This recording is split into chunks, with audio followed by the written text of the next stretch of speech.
Welcome to the deep dive. And if you're joining us today, you are likely the kind of person who really wants to stay sharp on where technology is actually heading. Right. But you probably don't want to spend your entire weekend reading through, 1,000-page technical manual. No one wants to do that. Exactly. You want the mechanics, the broader context, and basically a clear understanding of why it actually matters to you. As the learner here, you're going to love today's topic. Yeah, it's a really exciting one. Today, we are focusing entirely on one single, honestly fascinating source. It's a wildly popular GitHub repository called nanochat. Created by the developer who goes by Karpathy. Right. And to give you a sense of just how massive this is, this project is currently sitting at over 45,000 stars and I think 6,000 forks. It has basically captured the attention of the entire developer ecosystem overnight. It really has. So our mission in this deep dive is to explore how this incredibly minimal, totally hackable code base represents just a massive paradigm shift in artificial intelligence. Because it really is a distinct pivot point. I mean, for a long time, the barrier to entry for training large language models, the stuff that powers things like GPT, that was basically insurmountable for anyone outside of a major tech corporation. You had to be a giant. You had to have massive resources. But what we are looking at with nanochat is, well, it's the systematic dismantling of that barrier. Okay, let's unpack this by starting with the hook that's printed right on the repository's front page. The creator explicitly calls nanochat, quote, the best chat GPT that $100 can buy. Which is such a great tagline. It is, but when you hear a price point like that, it's really easy to assume it's just a marketing gimmick, like, oh, it's a toy. Yeah, totally. But we need to contextualize this, because back in 2019, when OpenAI trained the original GPT-2 model, that was a massive, massive undertaking. Oh, absolutely. The computing power alone for that original run cost them roughly $43,000. $43,000. And how long did that take? It took 168 hours for the model to process all that data. Okay, so a full week of nonstop, heavy-duty compute. Right. But today, using the exact nanochat code we're diving into, training a model with that identical capability doesn't cost $43,000. It costs around $48. And instead of 168 hours, it takes about 2 hours. 2 hours. Yeah. Which is just a staggering reflection of how fast this industry actually moves. So we're talking about taking a process that required, enterprise-level budgets and dedicated server farms just 7 years ago and compressing it down to something you can literally execute during a long lunch break. For the price of a decent dinner out? Exactly.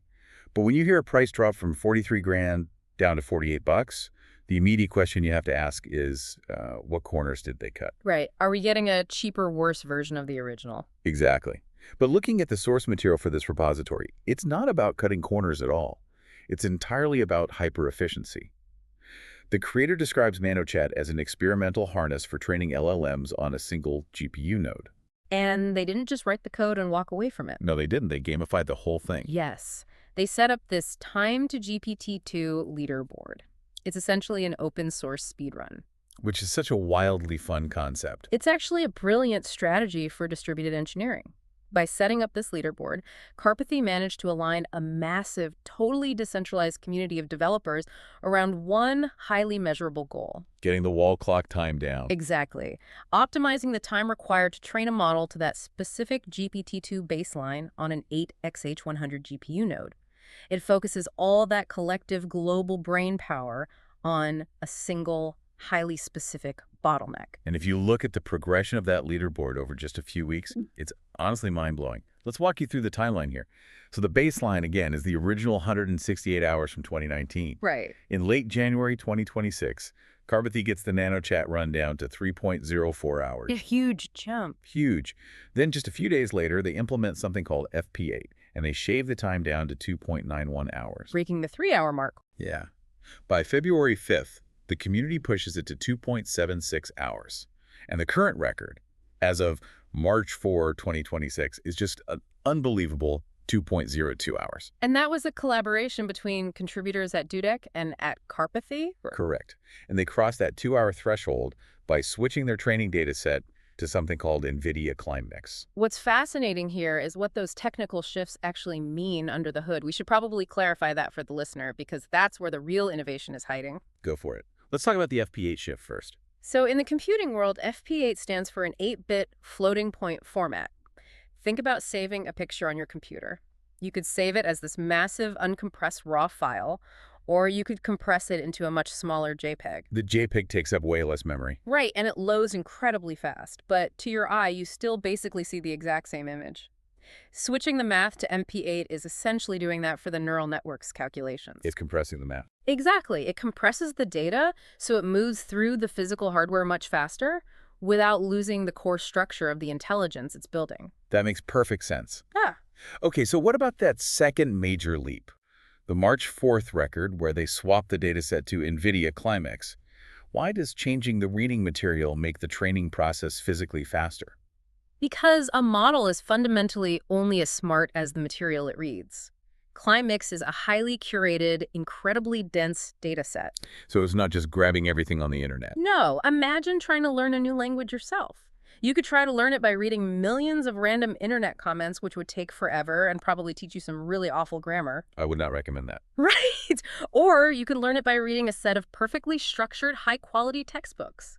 By feeding the model the Climax dataset, the computer doesn't have to spend as many computational cycles sifting through garbage and noise. It grasps the patterns faster. Yes.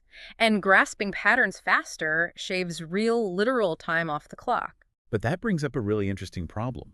If this whole community is constantly tweaking the math formats and changing up the textbooks, how do they actually verify that the final model is as smart as the original GPT-2? You mean, how do they prove they didn't just build a really fast idiot? Exactly. You can't just sprint across the finish line and claim your model is brilliant. You have to prove it mathematically. And that is exactly where the DCLM core score comes in.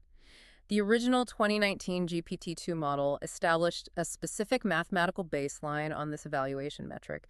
It scored a 0.2565. Okay. So the strict rule of this speed run is that your code must train a model that hits or exceeds that 0.2565 threshold. It ensures that developers aren't just writing code that runs fast, but produces absolute gibberish. The AI has to be provably capable. Provably mathematically capable, yes. And analyzing why this matters to you, the listener, is just crucial.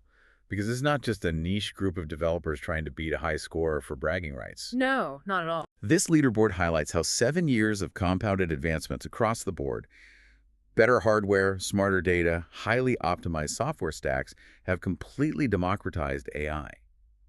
What was exclusive, enterprise-level compute, is now accessible. Which brings us back to the exact math of that $48 price tag. Let's break that down because it's very practical.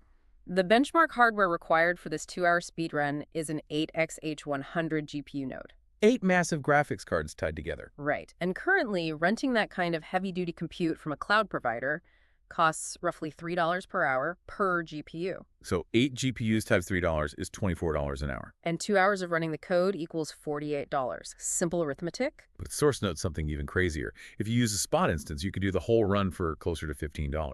A spot instance is basically a way to bid on leftover unused server capacity in a massive data center. The cloud providers would rather rent it out at a huge discount than just let it sit idle. Like flying standby on an airplane. Exactly like that. So if you're willing to have your training job potentially interrupted if a higher paying customer comes along, you get foundation model compute power for the price of a movie ticket. Which just fundamentally shifts who gets to participate in AI research.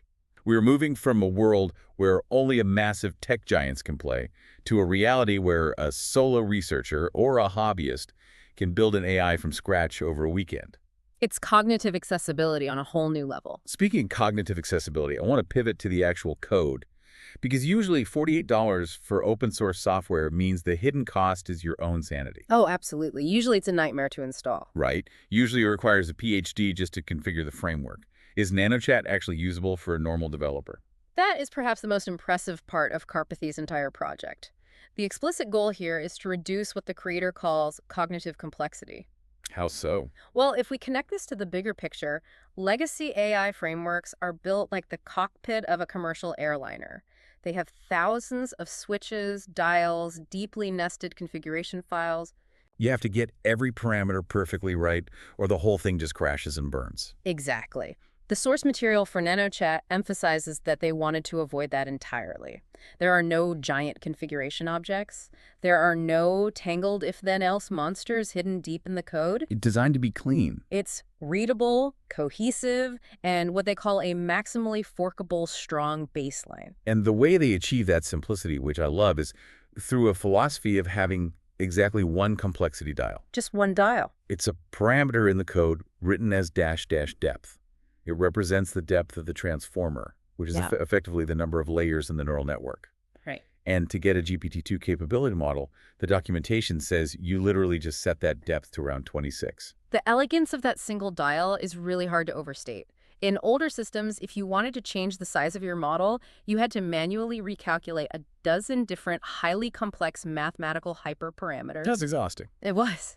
But with nanochat, setting that one single integer, the depth automatically calculates everything else perfectly. It figures out the rest for you. Yes. It mathematically determines the optimal transformer width, the number of attention heads, the learning rate adjustments, the weight decays, all of it. I want to use an analogy here because terms like transformer width and attention heads can sound pretty intimidating. Sure. Think of building an AI model like constructing an office building. The depth parameter is simply how many floors the building has. Yeah, that's a good way to look at it. In a typical complex framework, if you add 10 floors to your building, you also have to manually calculate how thick the support beams need to be, how many elevators you need, the water pressure. You basically need a structural engineer. But in nanochat, you just type in that you want a 26-story building. Exactly. The software automatically calculates the necessary support beams, which is the transformer width. It automatically installs the right number of elevators, which are the attention heads moving information around. It handles all the underlying physics for you. You just ask for a bigger or smaller building, and as the creator notes, everything just works. But for the listeners who are really curious about the actual engineering, there are some very deliberate manual choices happening under the hood to make it run that cleanly. Oh, definitely. I was looking at the recent commit logs, and there's a fascinating detail. Karpathy actually went in and deleted a built-in PyTorch feature called torch.amp.autocast. He called it, quote, an unnecessary thorn in my side. That is such a brilliant example of prioritizing transparency over hidden convenience. Why did he delete it? What does it do? Well, to understand why it matters, let's use a car analogy. Normally, that autocast feature acts like an automatic transmission for the graphics card. It shifts the computer's memory precision up and down on the fly, depending on the complexity of the math, at that exact millisecond. Okay, so it handles the shifting for you. That sounds convenient. It is convenient, but it hides what the engine is actually doing from the developer. By ripping out that automatic transmission and choosing to drive a manual by managing that precision explicitly through a global variable called computed type, the creator maintains total control over the engine. So it still auto-detects what kind of hardware you have, but it doesn't obscure the process. Precisely. If it detects newer data center hardware, it defaults to a highly efficient precision called bfloat 16. If you're on an older setup, it falls back to standard float 32. But the developer can see exactly what's happening. Right. It provides the exact same memory benefits as the automatic version, but with total visibility for anyone reading the code. Here's where it gets really interesting for the listener. Right. Because everything we've unpacked so far has been entirely focused on the training process. The heavy lifting. Right. But exploring the repository reveals that nanochat isn't just a script for crunching numbers. It is an entire hacker's playground. It really is an end-to-end ecosystem. It covers every major stage: tokenization, pre-training, fine-tuning. It even includes a familiar ChatGPT-style web UI. You can train your model, serve it to a local web address, and instantly start chatting with the intelligence you just built. And the project's guides actively encourage you to play around with it. Yeah, I saw guides on how to infuse a custom identity into your model by mixing synthetic data into the supervised fine-tuning stage, or SFT. SFT is a critical concept here. If the initial pre-training is like teaching a child the entire English language by having them read the dictionary, supervised fine-tuning is like handing them a script and teaching them how to act in a specific play. You're giving it exact behavioral parameters. You're giving the model highly structured examples of exactly how you want it to behave.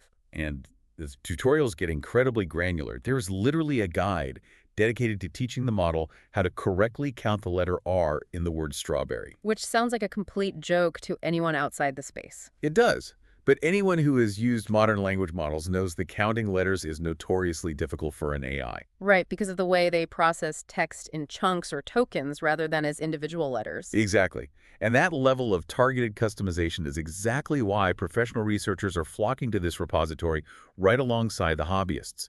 It enables something called a 5-minute research loop. Yes, the 5-minute loop is huge. Explain how that works. Well, historically, making a tweak to a core AI architecture meant waiting days to see the results. It completely stalls the creative process. But with nanochat, if a researcher has a theoretical idea for a code change, they don't need to commit to a full 2-hour speedrun just to see if it works. Because of that single depth file we discussed earlier, Exactly. They simply turn the depth down to 12. which produces a much smaller model, roughly the size of the original GPT-1. Right. And training a depth 12 model on this system only takes about 5 minutes.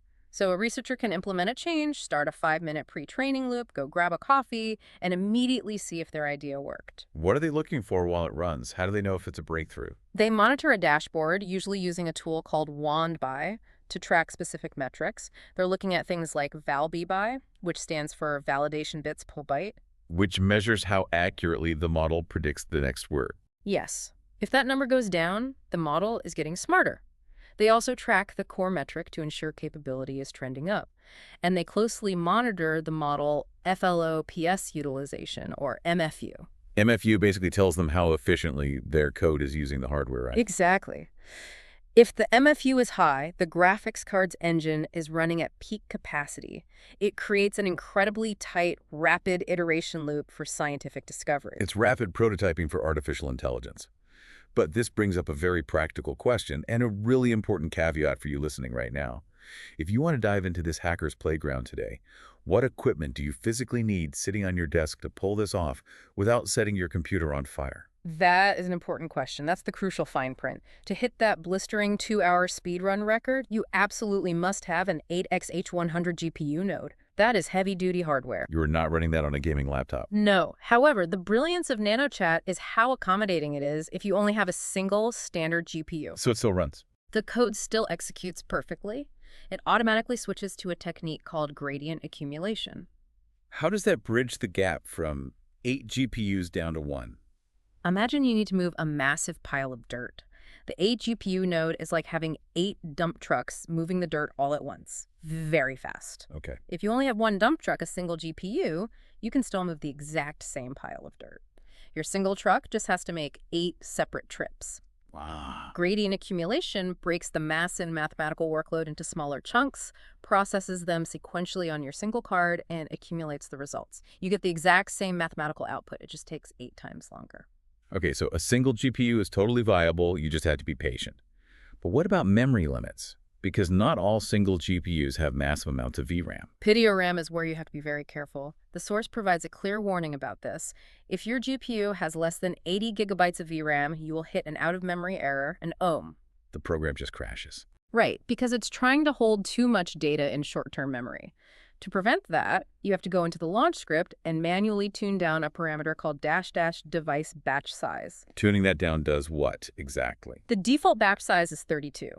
If you hit a memory error, you reduce it to 16 or 8 or 4. You keep having it until it fits your specific card's memory limits. It tells the model to look at fewer examples simultaneously. Exactly. Now, if you have to push that number lower than 1, the source frankly notes you'll need to get a bit creative with the code to make it work. Let's take it one step further down the hardware ladder. What if a listener doesn't have a dedicated GPU at all? What if they just have a regular CPU or an Apple Silicon Mac?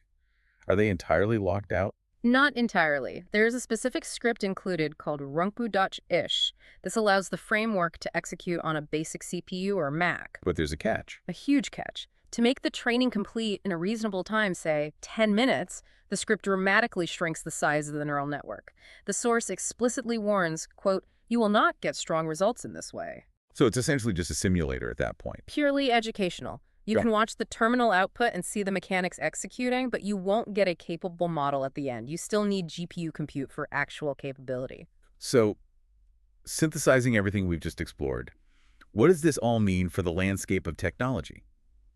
We've looked at a code base that took a multi-day, $43,000 enterprise endeavor and fundamentally transformed it into a $48 weekend project. It's unbelievable progress. And it achieved this not by cutting corners, but by writing beautifully simple, maximally forkable code that strips away all that cognitive overload. It's really testament to the open source community. It absolutely is. In fact, Karpathy explicitly includes shoutouts to organizations like Hugging Face for datasets, Lambda for compute, and even Alec Radford for his foundational guidance. It takes a village. And because this is published under an open MIT license, that village is only going to grow. The barrier to training foundation models has been permanently lowered. Which leaves me with a final brain-tickling question for you to mull over today. We just spent this time exploring how a state-of-the-art AI model from 2019 has become so cheap and accessible that a hobbyist can train it from scratch in 2 hours. Right. So look around at the landscape of technology right now. What currently untouchable multi-million-dollar technology of today will be nothing more than a weekend high school science fair project in 2033. Think about that. Thank you so much for joining us on this deep dive. Keep asking questions and above all, stay insanely curious.